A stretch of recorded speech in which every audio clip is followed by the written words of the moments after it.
What's going on, guys? Billy here, and welcome to my full review of the DJI Mavic 2 Pro. Now, I wanted to wait to make this video until I got a substantial amount of time to use the drone, and as of now, I've logged over 24 hours of flight time with the Mavic 2 Pro, 24 hours and 55 minutes to be exact, and I've flown over 1,200,000 miles, so almost like 250 miles, which is crazy. I mean, I've gotten to know everything about this drone, the ins, the outs, the good, the bad, which, to be honest, there's really not all that much bad. But as of right now, I've been flying the Inspire 2 as my main drone along with the Mavic 2 Pro, and I've got to say, I'm incredibly impressed, and the Mavic 2 Pro really does have a great spot in the professional or prosumer drone market. Now, I've gone over the specs of this drone in previous videos, so I don't feel like I need to sit down here and waste 3 or 4 minutes going over them again in detail, but I do still think that they are important, so I'm going to put them up on the screen right now for you guys. These are like the most important specs that I'm going to be referring to throughout this video, but if you want a really detailed view of everything that you need to know about the Mavic 2 Pro spec-wise, I definitely recommend checking out the DJI Mavic 2 Pro product page, and I'm going to leave that linked down in the description if you'd like to check it out. So as the second Mavic Pro, this drone takes everything that the original Mavic Pro did well and makes it better. It's no doubt that that drone satisfied the needs of many drone pilots, but it certainly had its problems, the biggest one being that camera. The good thing is that the DJI Mavic 2 Pro's biggest improvement is its camera, so naturally, I want to take a deep dive and discuss my thoughts on this camera. Something interesting to note about this camera that I'm surprised DJI didn't promote is the fact that it has a 5.5K sensor. Now, that doesn't mean it shoots 5.5K video, but it's actually used in 2 different ways, which I highlighted in a full separate video. When choosing your resolution, there's an option for 4K high quality or 4K full field of view. So when shooting in 4K high quality, it only uses part of the sensor and it sort of crops in, so it's still 4K, but you only have a 55-degree field of view. When shooting in full field of view, it uses the entire sensor and it gives you a full 75-degree field of view, but it downsamples that 5.5K video to 4K. Here's an example of footage shot in 4K full field of view, and then from the same spot, here's an example of footage shot in 4K high quality, and you can see just how much more you can fill with the frame. Now, at first, I always shot in 4K high quality. DJI came out and said that the high quality option is going to give you the highest quality, and they also, I think, state that in their manual, so all the time, I strictly went with high quality, but after doing some more testing, going back and forth between full field of view and high quality, I really didn't notice all that much of a difference, and if so, it was very minimal. So now what I do is just bounce back and forth between high quality and full field of view depending on what my shot demands. So after it's all said and done, the footage from this drone just looks incredible. With shooting in the D-Log M color profile, some color grading, and some added sharpening, I would say that this footage is usable in any industry for any form of sharing, except for probably a professional movie set. Even photos taken with the Mavic 2 Pro look incredible, whether they're of landscapes, structures, or just buildings for inspections, it still looks great. With its 1-inch sensor capable of taking 20 megapixel photos, it's a great choice for professionals looking for a smaller drone. By the way, I've been posting a lot of these photos over on my Instagram, so go ahead and check them out over there if you haven't followed me yet. Now, here is the one thing that continues to hold me back from saying that the DJI Mavic 2 Pro is flat out perfect, and that is that the Phantom 4 Pro's camera is a lot better. Yes, I know both of these drones are basically in their own class as the Mavic is so much smaller, but both of these drones have cameras that essentially have the same specs except for things like mechanical shutter on the Phantom 4 Pro. With this, I would have expected that the footage would also look identical, but that is definitely not the case, as you can see on the screen. The Phantom 4 Pro footage looks so much more realistic and so much more lifelike. In my opinion, it's the clear winner. Here's the thing though, the Phantom is not as portable as the Mavic, and I'm sure that everybody knows that by now, but it's all about weighing your options. So a year ago, if I had to choose between the original Mavic Pro and the Phantom 4 Pro, I would bring the Phantom 4 Pro with me 9 times out of 10 for that superior image quality. I'd rather bring the bigger Phantom backpack with me just so I could get better videos and better photos. I mean, really, the difference between the Phantom 4 Pro's camera and the original Mavic Pro's camera was incredibly large, but now that I've got pretty much the same specs in the Mavic 2 Pro and the Phantom 4 Pro, I'd rather save a lot of space inside of my backpack and take a small hit in the image quality department, because at the end of the day, I'm going to be happy that I was able to get some great looking footage, some great looking photos, and also not have to break my back lugging the Phantom with me.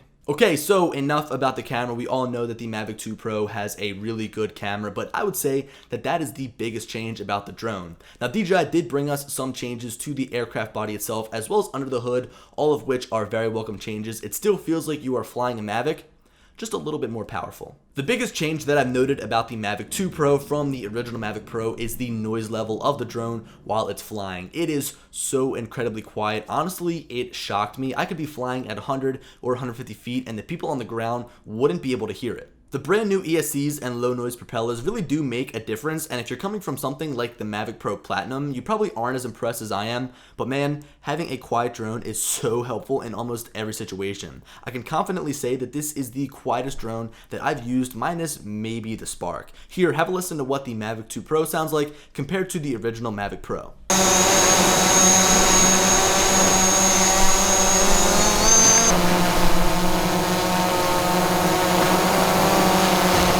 Now here's another thing that I've thoroughly enjoyed about using the Mavic 2 Pro, and that's the added sensors on the back as well as the sides and the top. Now I won't lie, I'm really not one to use the sensors all that much. In fact, when I'm flying around, I've got them turned off, but the added side sensors are nice when shooting in tripod mode, because usually when I'm in tripod mode, I'm going to be flying in tight quarters, so being able to see what's on the sides is definitely helpful. But honestly, that top infrared sensor is my favorite, because when flying in heavily wooded areas and increasing my altitude, sometimes I can't tell whether there's a branch above me or maybe a tree extends out over top of the drone. So that top infrared sensor has got to be my favorite, but the added sensors all the way around really do make this drone very safe. Along with the Mavic 2 Pro also comes OcuSync 2.0, which is a full version upgrade from OcuSync 1.0 on the original Mavic Pro. And for those of you who don't know what I'm talking about, it is the drone's image transmission system. Now, I would have expected there to be some sort of crazy revolution or some sort of crazy features added,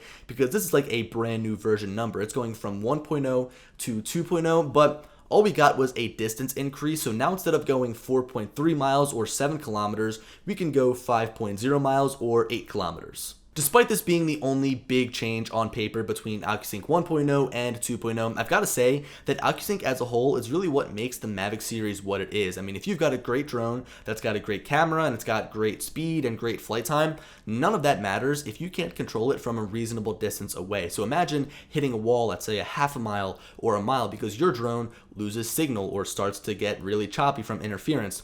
That's a drone that I don't want to fly, and with the Mavic 2 Pro having 5 miles, I know that I'm good. Now, I don't know if you guys saw a video I created probably 2 or 3 weeks ago now at this point, but I did a range test with the Mavic 2 Pro. I went over water, and I was in an area with very low interference from any Wi-Fi routers or anything like that, and I flew that thing like 31,000 feet out. Now, I didn't have the best outcome. It wasn't the best ending. You guys can go watch that video if you want to. But at the end of the day, I got over 5 miles with OcuSync 2.0, and that's incredible. Now, I'm not one to go flying out as far as possible all of the time. In fact, I'd rather keep it near me. I'd rather keep the drone up in the air in visual line of sight, just because, first of all, it's the law, it's safe, and also because you can look up, line up your shot. It just makes things a whole lot easier.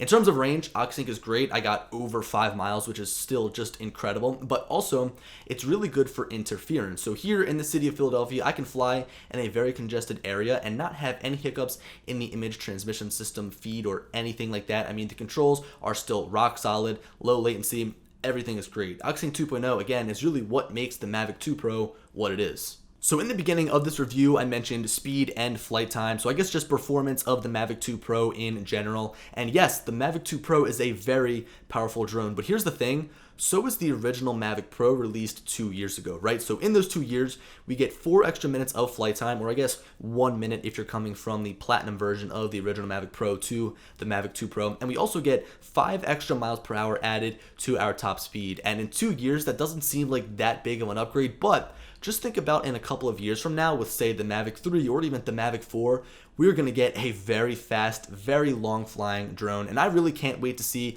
where the direction of drones is heading within the next couple of years, because I know that these incremental steps are just adding up to something incredible. Along with the Mavic 2 Pro came a slew of new software features, things like new intelligent flight modes, new quick shots like hyperlapse, which is okay. I mean, I think that it's pretty cool, but how many hyperlapses can you do? I'm really not a fan of them. I'm a firm believer in being able to just take my own footage with my thumbs and my pointer fingers, just doing everything manually, and it feels very satisfying in doing so. Now, I understand why they put some of these features in there. It's sort of like a marketing tactic, like being able to get these incredible shots with the push of a button. Trust me, I get it, and it's great for beginner pilots. But I've got to say, the one software feature that really stands out to me is Hyperlight. This right here is a photo taken of the New York City skyline using Hyperlight, and I didn't touch it whatsoever. This is raw, straight off of the SD card, so the DJI Go app, I guess, did most of the processing for me. It came out in a JPEG, but it looks incredible, especially for not even editing it. I took a couple of other photos around Philadelphia just testing it out, and it is really cool, but at the end of the day, I think I'd rather just take those raw photos myself at nighttime and then edit them in Lightroom or Photoshop. Now look, anytime that I go and I try to say that I fly the drone manually, I feel like I might offend somebody who uses those intelligent flight modes. I'm not putting you down, I'm not trying to act superior, but I've just got to say that working up to that point in my career now, 2 years after being able to fly drones and doing all these techniques manually is definitely something that feels accomplishing to me. But if you're going to continue to use those intelligent flight features, try Hyperlight because it won't disappoint. So DJI totally knocked it out of the park with the Mavic 2 Pro. This is one of the best drones I've ever flown. I mean, it's hard to find complaints, but I've got a few. So let's go over them rapid fire, shall we? Bringing things back to the camera, I'm sort of bummed that the image quality is not as good as that of the Phantom 4 Pro. I mean, they have identical specs, and this time around, DJI even had help from Hasselblad with its color profiles and color science, so I fully expected it to be better, but that's not the case. Don't get me wrong, it's a great camera, but every time I take a really great shot with my Mavic 2 Pro, it makes me wish I was using my Phantom instead. Moving away from the drone itself and onto the controller, I'm a bit surprised that DJI didn't do more to change this and make it better. It's still a great remote with a great build quality, and the built-in LCD is truly helpful, but this design is 2 years old and it feels a little bit dated. The only updates that were made is the removable sticks, which is a nice touch, and the tripod mode switch, which is just a great idea. But I think it was poorly executed. In order to make sure I don't accidentally go into a mode that I don't want to be in, I have to use 2 fingers, requiring me to stop what I'm doing and switch the mode. Yes, it's a small complaint, but I hope that they execute this differently next time with the different controller, potentially that new one that's been leaked into oblivion. My final complaint, which is super small, has to do with the back legs. When they unfold, they sort of get caught on the body and rub against the side, which in my eyes is a design flaw, although I've heard some people say it's to ensure that the arms don't accidentally unfold, but I don't think I necessarily agree with that notion. So guys, that about wraps up this full review of the DJI Mavic 2 Pro after logging 24 hours of flight time on the drone. I've got to say, right now, it's probably my favorite. I know that it's my go-to. I've got it in my bag at all times. I literally bring this thing to class with me. It's so nice to just be able to take it out, set it up, and be flying within like 30 seconds. It really is nice. But anyway, guys, hope that you enjoyed the video. Let me know what you guys think of the Mavic 2 Pro down in the comment section if you guys currently own one. And as always, I'll talk to you later. Peace.